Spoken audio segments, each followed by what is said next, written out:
Welcome to a Foxy Tech Tips tutorial on deleting messages on your Apple Watch.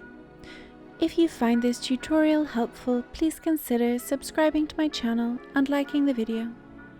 On your watch, open up the App menu by clicking the digital crown, and then open the Messages app.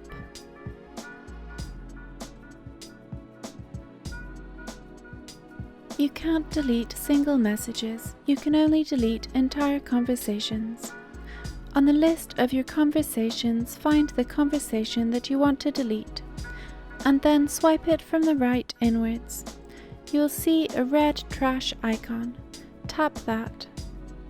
Confirm that you want to delete this conversation.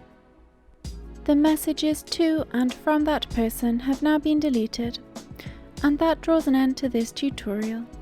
Please like the video if you found it helpful and subscribe to Foxy Tech Tips for more Apple Watch tips and tricks.